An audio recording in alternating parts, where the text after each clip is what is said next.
کبھی نام پہ اعتراض کرتے ہیں، جی معاویہ کا نام فلاں فلاں ہے، اس کا معنی یہ ہے، اور بدبختو تم نے رسول اللہ صلی اللہ علیہ وسلم پر اعتراض کیا ہے۔ السلام علیکم ورحمۃ اللہ وبرکاتہ۔ اللہ سے دعا کرتے ہیں کہ آپ لوگ خیریت سے ہوں گے۔ معاویہ رضی اللہ نام کا مطلب کیا ہے؟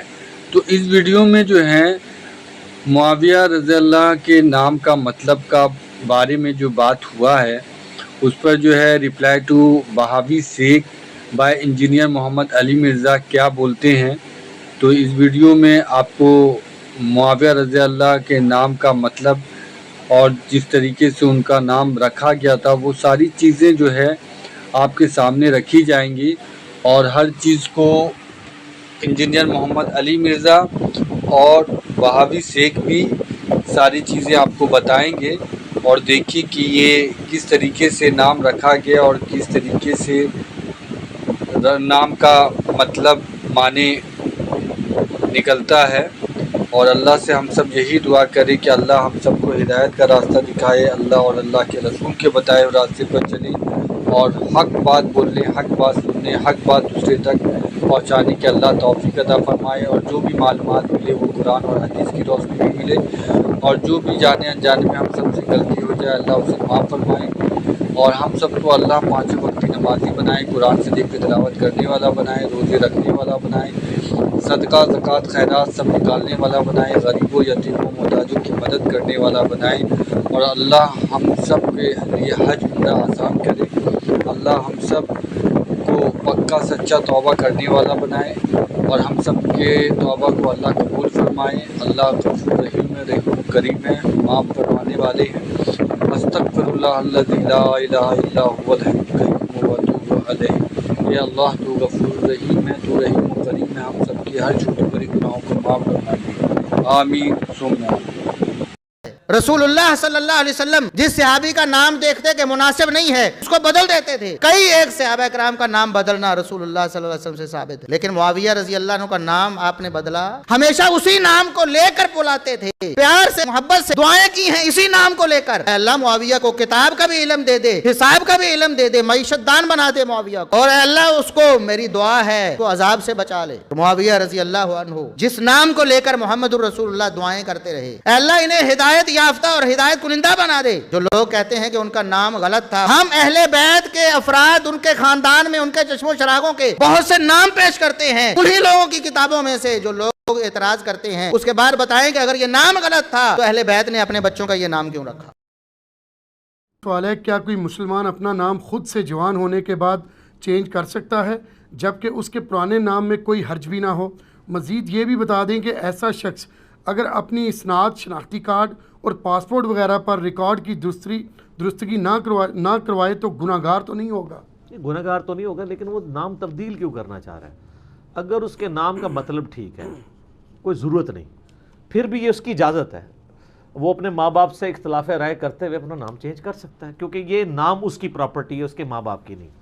ایک چیز بہرحال منع ہے، وہ بخاری مسلم میں حدیث ہے، جس نے اپنے باپ کا نام بدلا اس پہ جنت حرام ہے۔ اس پہ میرے کلپ ریکارڈڈ موجود ہے، یوٹیوب پہ کلپ ہے، ہانگ کانگ کی نیشنلٹی انجینئر محمد علی مرزا، میں نے ڈیٹیل سے اس ٹاپک پہ گفتگو کی ہے کہ آپ اپنے باپ کا نام نہیں بدل سکتے۔ ہاں، کوئی عورت شادی کے بعد خاوند کے نام والے خانے میں خاوند کا نام لکھ سکتی ہے، اپنے نام کے ساتھ بھی جوڑ سکتی ہے، وہ باپ کے طور پہ نہیں جوڑ رہی ہوتی، خاوند کے طور پہ، وہ اس کیٹیگری میں فال نہیں کرے گی، جس طرح کہ علماء عرب تو اس کو بھی اس میں ڈال دیتے ہیں۔ تو میں نے پورا جواب دیا تھا کہ یار خدا کے لیے یہ نہ گھسیٹو، وہ تو باپ کا نام ہے نہیں، اس میں لکھا ہوا ہے خاوند کا نام، وہ پورا نام بھی اپنا چینج کر سکتی ہے۔ اگر وہ نام کہتی ہے جی میرے شادی سے پہلے جو ہے نام تھا وہ فاطمہ خالد، اور شادی کے بعد میں اپنا نام فاطمہ ارشد رکھنا چاہتی ہوں، تو رکھ لے۔ فاطمہ بھی چھوڑ کے وہ ختیجہ رکھنا چاہتی ہے، وہ بھی رکھ لے، اس کا رائٹ ہے، آپ نہیں اس کو روک سکتے۔ لیکن عموماً احادیث میں نبی علیہ السلام نام اس وقت چینج کرواتے تھے جب اس کا مطلب غلط ہوتا تھا۔ صحیح مسلم میں ایک حدیث ہے، نبی علیہ السلام کے سامنے ایک بچی لائی گئی، اس کا نام تھا آسیہ، آسیہ گناہ کرنے والی، تو آپ نے فرمایا کہ یہ آسیہ نہیں، اس کا نام جمیلہ رکھو، نام چینج کر دیا۔ یہ سنت ہے کہ نام کا مطلب غلط ہو تو آپ نام چینج کریں، اور اگر غلط نہ بھی ہو تب بھی آپ کی اپنی مرضی ہے۔ یار مولا علی نے نہیں اپنی کنیت چینج کی، ابو الحسن تھی، بخاری مسلم میں آتا ہے، نبی علیہ السلام نے ابو تراب کہا، وہ پھر بڑی رکت انگیز حدیث ہے، میں اپنے جذبات پہ قابو نہیں رکھ سکوں گا. تو بخاری مسلم میں آتا ہے حضرت علی نے اپنی کنیت ابو تراب رکھ لی. حضرت ابو ہریرہ کا نام عبد الرحمن ہے، بلیاں رکھتے تھے ابو ہریرہ، نبی صلی اللہ علیہ وسلم نے پیار سے پکارا، انہوں نے اپنا نام ہی ابو ہریرہ رکھ لیا. ٹھیک ہوگا. تو لوگ اس طریقے سے نام بعد میں بھی اپنا چینج آپ کر سکتے ہیں، کوئی حرج نہیں ہے. اور اگر نام کا مطلب غلط بنتا ہو تو پھر تو آپ کا بدرجہ اولا رائٹ ہے کہ آپ اپنا نام چینج کریں. البتہ مسلم شریف میں ایک حدیث ہے کہ نبی علیہ السلام نے فرمایا کہ اللہ تعالیٰ کو دو نام بڑے پسند ہیں، عبداللہ اور عبد الرحمن. اور بخاری مسلم میں حدیث ہے کہ حضرت عبداللہ ابن زبیر جب پیدا ہوئے تو ان کا نام نبی علیہ السلام نے عبداللہ رکھا تھا. اور مسلم شریف میں ایک حدیث ہے کہ ایک صحابی کا بچہ پیدا ہوا، اس کا نام آپ نے ابراہیم رکھا. یعنی آپ علیہ السلام کو انبیاء کے نام بھی بڑے پسند تھے. ایک ویسے ضعیف روایت ہے ابو داؤد میں کہ نبیوں کے نام پہ نام رکھو، لیکن مسلم کی حدیث کو سپورٹ کر دیتی ہے کہ آپ نے ابراہیم نام رکھا. اور مسلم شریف میں ایک اور حدیث ہے کہ نبی علیہ السلام فرمایا کہ بنی اسرائیل کے لوگ نیک لوگوں اور انبیاء کے ناموں پہ نام رکھا کرتے تھے. اس چیز کو آپ نے انڈورس کیا ہے، مسلم شریف میں حدیث ہے. تو انبیاء کے ناموں پر نام، صحابیات کے ناموں پہ نام، خلفائے راشدین کے ناموں پہ نام، اہل بیت کے ناموں پہ نام رکھنے چاہیے. اوٹ پٹانگ قسم کے جو لوگوں نے آج کل نام رکھے ہوئے ہیں، اور وہ پتہ نہیں قرآن کھولتے ہیں وہ ان کو یہ بھی نہیں پتہ ہوتا کہ نام مونس ہے یا مذکر ہے، رکھ دیتے ہیں. وہ بعض اوقات نام وہ مونس ہوتا ہے، وہ مذکر کے لیے انہوں نے رکھا ہوتا ہے، بعض اوقات مذکر ہوتا ہے مونس، وہ صرف یہ دیکھتے ہیں یار قرآن کے اندر لفظ آ گیا ہے. اور بعض اوقات وہ لفظ ایسا ہوتا ہے جس کا مطلب کچھ اور ہوتا ہے، وہ ایز اے لفظ تو درست ہوتا ہے، نام رکھنے کے لیے وہ درست نہیں ہوتا. تو آپ نے دیکھنا ہے کہ وہ اس کا مطلب اس حوالے سے بن رہا ہے کہ اس کا آپ نام بھی رکھ دیں. لوگوں نے خواہ مخواہ قسم کے نام رکھے ہوئے ہیں، بڑے عجیب و غریب. اس کام میں پڑھنے ناموں کے حوالے سے آپ کو نا یوٹیوب پہ میری ویڈیوز، تو خیر یہ کلپ چڑھ جائے گا، آپ مشکات المصابیح میں 3 جلد کے اندر آپ کو ناموں والا ایک چیپٹر ملے گا. اس میں آپ دیکھ لیں کہ نبی علیہ السلام کس طریقے سے نام تبدیل کر دیا کرتے تھے. کچھ حدیثیں میں نے بتائیں، اور بھی مل جائیں گی. آپ صلی اللہ علیہ وسلم کی حدیث ہے بخاری مسلم میں کہ میرے نام پہ نام رکھو لیکن میری کنیت نہ رکھو. کچھ حدیثیں پھر بعد میں ملتی ہیں ایسی سنن نسائی میں، ابو داؤد میں، کہ نبی علیہ السلام نے کنیت والی جو شرط لگائی تھی یہ اپنی زندگی تک کے لیے تھی. آپ کی وفات کے بعد اگر کوئی ابو القاسم رکھ لیتا ہے تو یہ جائز ہے، بل پریفر یہ ہے کہ نہ رکھے، پر نام ضرور رکھے. حضرت ابوبکر نے اپنے بیٹے کا نام محمد رکھا تھا، محمد بن ابی بکر. یہ اسما بنت امیس کے بیٹے تھے نا. پھر حضرت ابوبکر کی وفات کے بعد ان کی ماں سے حضرت علی نے شادی کر لی تھی. ان کی پرورش ساری حضرت علی نے کی ہے. اسی لیے جنگ جمل میں، جنگ صفین میں، جنگ نہروان میں یہ حضرت علی کی طرف سے کمانڈر تھے، بیٹے ابوبکر کے تھے، کیونکہ ان کی ماں کے ساتھ نکاح کیا ہوا تھا. تو حضرت محمد بن ابی بکر پیدا ہوئے 8 ہجری میں، نبی علیہ السلام فوت ہوئے 11 ہجری میں، حضرت ابوبکر 13 ہجری میں. تو 5 سال کے تھے جب ان کا والد فوت ہو گیا حضرت ابوبکر. تو ان کی ماں کے ساتھ نکاح کیا حضرت علی نے، تو محمد بن ابی بکر. حضرت علی کے اپنے سگے بیٹے کا نام محمد ہے. صحیح بخاری میں محمد ابن حنفیہ، جو حنفیہ نامی عورت سے تھا. تو صحابہ کرام اپنے بیٹوں کے نام نبی علیہ السلام کے مبارک نام کے اوپر رکھتے تھے، انبیاء کے ناموں کے اوپر نام رکھتے تھے. تو وہ رکھنے چاہیے اس طرح کے نام جو جن کے مطلب ٹھیک ہوں. جن کے مطلب ٹھیک نہیں بنتے نا، تو اگر کسی معاشرے کے اندر وہ ریناؤنڈ ہو تو جائز ہے، ہم اس کے اوپر فتویٰ نہیں لگاتے. لیکن بعض اوقات ایسے نام ہیں ان کا مطلب آپ کو پتہ چل جائے تو پھر نام رکھنے کا دل نہیں کرتا، اگرچہ وہ جائز ہوتا ہے اس کلچر میں. عرض کر دیں، چلے اشارتاً عرض کرتے ہیں، یہ جو معاویہ نام ہے نا، اس کا مطلب انتہائی خطرناک ہے. لیکن صحابہ کرام میں 1 درجن سے زیادہ اصحاب ہیں جن کا نام یہ ہے، اور عرب میں یہ کلچرل رکھا جاتا تھا. لیکن اگر میں آپ کو اس کا مطلب بتا دوں نا تو آپ کبھی بھول کے بھی یہ نام نہ رکھیں. لیکن میں بتاؤں گا نہیں، کیونکہ میں بتاؤں گا تو علماء وہ میرے کلپ کاٹیں گے اور کہیں گے دیکھو کیا باتیں کر رہا ہے.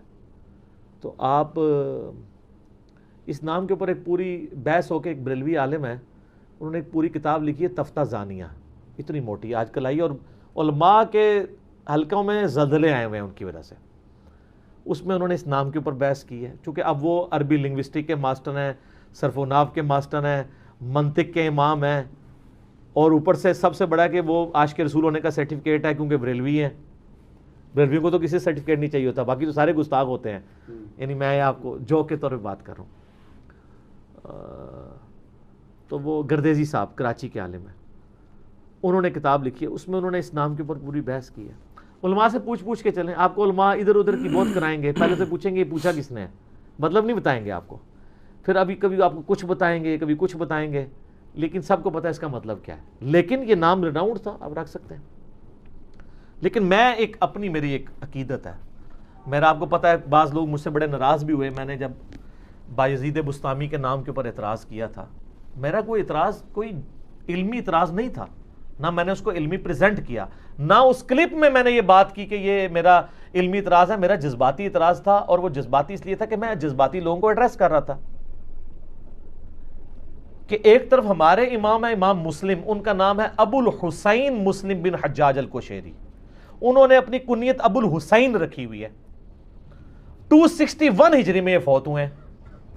اور ایک طرف آپ صوفیاء کے امام ہیں, وہ بھی 261 ہجری میں فوت ہوئے ہیں. انہوں نے اپنی کنیت رکھی ہے ابو یزید بسطامی, با یزید بسطامی, ابو یزید عربی میں, وہ فارسی میں ابا کو با یزید پڑھ دیتے ہیں. اور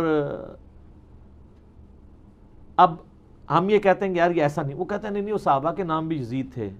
ہم کہتے ہیں بالکل, لیکن ہمارا یہ سوال ہے کہ آپ جس بندے کے نام کے ساتھ بایزید لگا رہے ہیں نا, وہ بندہ کوئی عام بندہ نہیں ہے. اس کا یہ دعویٰ ہے کہ میں مرید ہوں امام جعفر الصادق کا. سلسلہ نقشبندیہ میں نا وہ کہتے ہیں ان کے مرید ہیں, اور مرید بھی وہ کہتے ہیں قبر پہ, روحانی طریقے سے, فزیکلی نہیں. یار امام جعفر کے ماننے والے ہم لوگ آج اپنی کنیت بایزید رکھنے کے لیے تیار نہیں ہیں, اور جو کہتا ہے میں ڈائریکٹ مرید ہوں اس نے بایزید کیوں کنیت رکھی ہے, یہ ان لاجیکل ہے. تو میں نے ایک جذباتی اعتراض کیا تھا. ظاہر ہے میں جذباتی پبلک کو جب اٹیک کروں گا پھر اس کی ہی ڈاکٹرائن میں کروں گا, کیونکہ انہوں نے یزید کے مسئلے پہ ساروں کو آگے لگایا ہوا تھا. اب سر ہم نے یزید کے مسئلے میں ان کو بھی آگے لگا لیا ہے کہ نہ یہاں بیٹھے اہل بیت کے دفاع کرنے والے. اور میں آپ کو بتاؤں آج سے تقریباً 6-7 سال پہلے کی بات ہے, میرا 5B پملٹ کا جو پہلے والا ورژن تھا نا 50 حدیثوں والا آیا تھا, تو مجھے ایک کشمیر سے بھائی ملنے آئے, ان کو میں نے گفٹ کیا. تو پھر کچھ عرصے بعد مجھے ملنے آئے, مجھے کہتے ہیں جی اس پمفلٹ کا میں آپ کو اس پمفلٹ کی کرامت بتاؤں. میں نے کہا جی بتائیں. وہ کہتے ہیں ہمارے ایک بھائی تھے, انہوں نے کشمیر میں ایک مسجد بنوائی ہوئی تھی, اس مسجد کا نام انہوں نے رکھا تھا مسجد معاویہ ابن ابی سفیان رضی اللہ تعالیٰ عنہما. تو کہتے ہیں جب انہوں نے یہ پمفلٹ پڑھا نا واقعہ کربلا والا, اب تو 200 حدیث والا ہے, اس وقت 50 والا تھا, تو حالانکہ وہ دیوبندی تھے, تو انہوں نے کہا میں اپنی مسجد کا نام چینج کروں گا. اچھا اس پمفلٹ میں نے معاویہ نام کا مطلب نہیں لکھا, ہو سکتا ہے آپ پمفلٹ میں تلاش کریں. انہوں نے دوسری وجہ سے چینج کیا. تو کہتے ہیں انہوں نے اب اپنی مسجد کا نام رکھ دیا مسجد علی ابن ابی طالب. ٹھیک ہے, میں نے کہا بالکل ٹھیک ہے, اور ہونا بھی یہی چاہیے. خلفاء راشدین کے ناموں میں مسجدوں کے نام رکھیں یار, ڈسپیوٹڈ پرسنالٹیز کو نہ بیچ میں لے کے آئیں, اس سے پھر ایشوز کھڑے ہوتے ہیں, دل دکھتے ہیں. آپ کیوں, ان کے لیے اتنا ہی کافی ہے کہ ہم ان کے بارے میں گالی گلوچ نہیں کرتے ہیں, ان پہ لعنت کے قائل نہیں ہیں, ان کو منافق کہنے کے قائل نہیں ہیں, ان کے صحابی ہونے کا احترام کر کے رضی اللہ عنہ بھی کہتے ہیں. باقی جو کچھ انہوں نے امت کے ساتھ کیا اور جو اہل بیت کے ساتھ کیا اس کا ہم دفاع نہیں کر سکتے, اس کی وجہ سے ہمارا دل دکھتا ہے. وہ تو نبی علیہ السلام کا دل دکھتا ہے. بخاری شریف میں حدیث ہے قتل حمزہ والے چیپٹر میں, آپ کھول کے دیکھ لیں حدیث, تو 4072, یہ مجھے زبانی نمبر یاد رہ گیا, کئی بار بیان کیا ہے. فتح مکہ پہ آپ کو پتہ ہے واشی کو بھی جب موت نظر آئی تو حضرت بلال حبشی نے اس کو سفارش کروا کے پیش کیا. آپ نے بلایا واشی کو, انہوں نے سفارش کی کہ آپ اس کو معاف کر دیں, قاتل حمزہ کو, حضور کے چچا اور حضور کے دودھ شریک بھائی اور حضور کے بیسٹ فرینڈ. اور میرا یہ دعویٰ ہے کہ اگر حضور کی وفات کے وقت امیر حمزہ زندہ ہوتے تو پہلے خلیفہ وہ بنتے. کیوں؟ حضور کی زندگی میں وہ لیڈر تھے. غزوہ بدر کو کس نے لیڈ کیا ہے, ابو بکر, عمر, عثمان و علی نے یا حمزہ نے؟ غزوہ احد کو کس نے لیڈ کیا ہے؟ سیدنا حمزہ نے. آپ نے بلایا واشی کو, واشی یا رسول اللہ قاتل حمزہ یا رسول اللہ، باشی تیرا اسلام قبول ہے، کیا تو ایسا کر سکتا ہے کہ تو مجھے اپنی شکل نہ دکھانا؟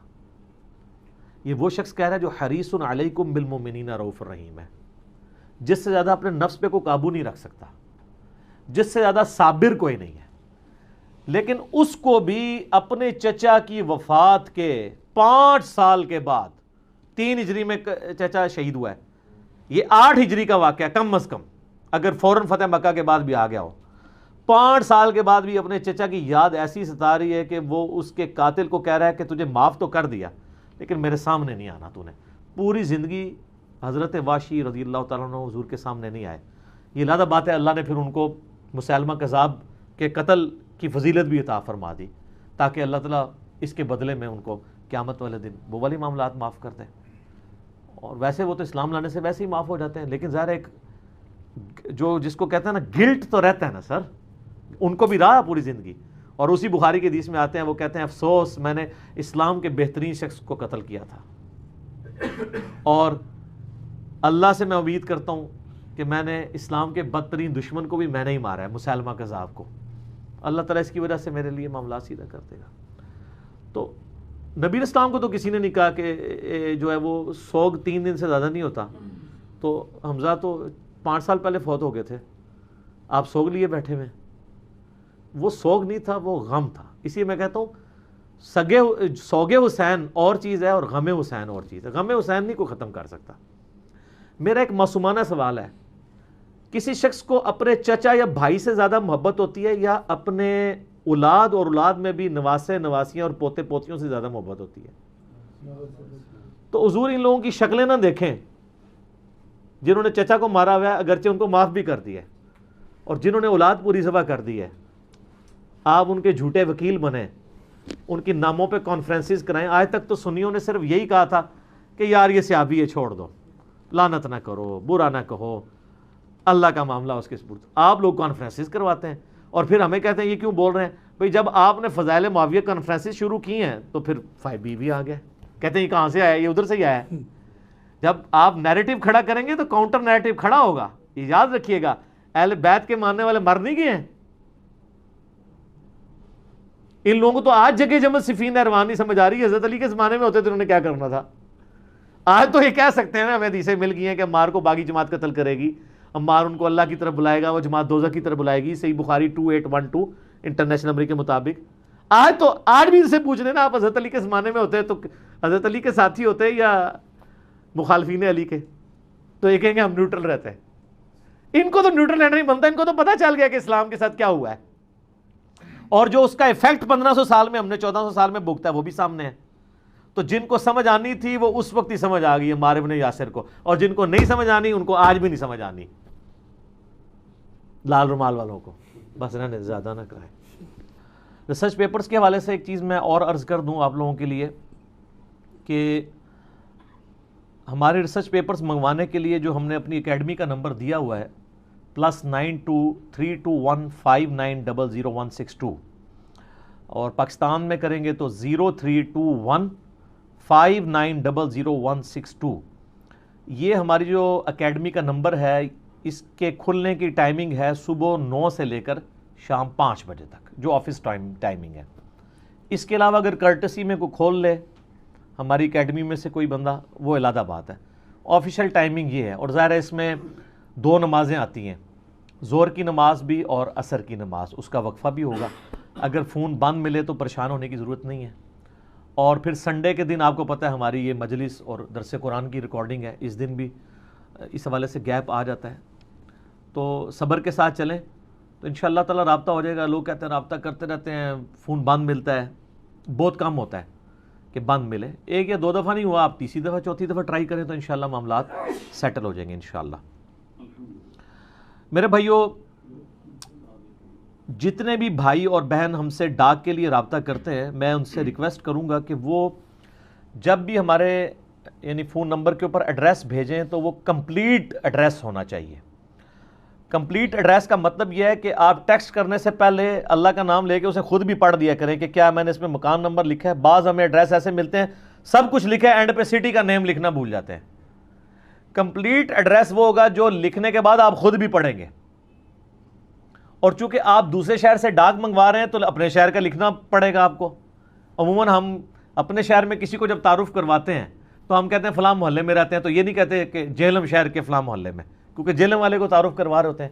ڈاک میں تو آپ کو بتانا پڑے گا یہ ڈاک کہاں سے آ رہی ہے. لاہور سے منگوائی ہے آپ نے, سندھ سے کسی رورل ایریے سے منگوائی ہے, کے پی سے منگوائی ہے, بلوچستان سے منگوائی ہے, یہ آپ کو بتانا پڑے گا.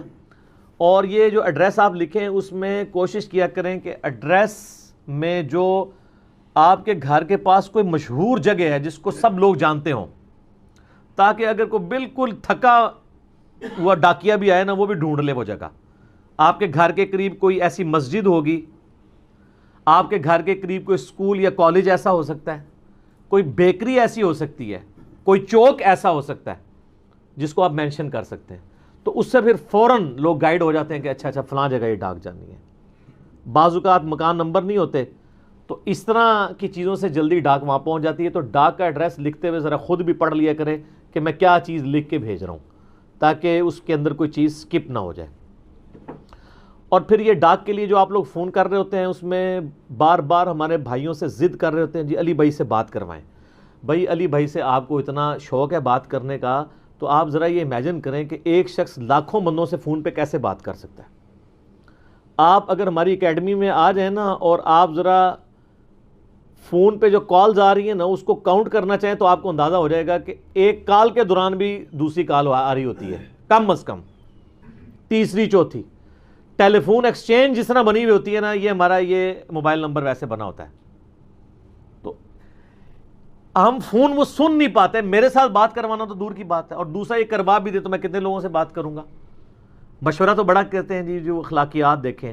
آپ ذرا مجھے بتائیں, آپ کیا 8 گھنٹے روزانہ لوگوں سے باتیں کر سکتے ہیں؟ تو آپ مجھے کیوں اس طرح کے مشورے دیتے ہیں, جبکہ میں نے دین کے کام کے اعتبار سے کئی ایک پلاننگز کرنی ہوتی ہیں, کئی چیزیں میں نے تیار کرنی ہوتی ہیں, میں وہ سارے کام چھوڑ کے فون سنوں. اور اگر آپ کو اتنی میرے ساتھ اس حوالے سے عقیدت ہے, عقیدت تو خیر بہت ثقیل ورڈ ہو جائے گا, محبت ہے, تو آپ سنڈے والے دن تشریف لے آئیں. اللہ کا شکر ہے 10 سال آلموسٹ ہونے کو آئے ہیں, کبھی یہاں پہ ناغا نہیں ہوا. گرمی سردی بارش خوشی غمی ہر اعتبار سے مجلس ہوتی ہے, درس قرآن ہوتا ہے. 35 بندے ہیں تب بھی آتا ہے, 135 ہوں تب بھی ہوتا ہے.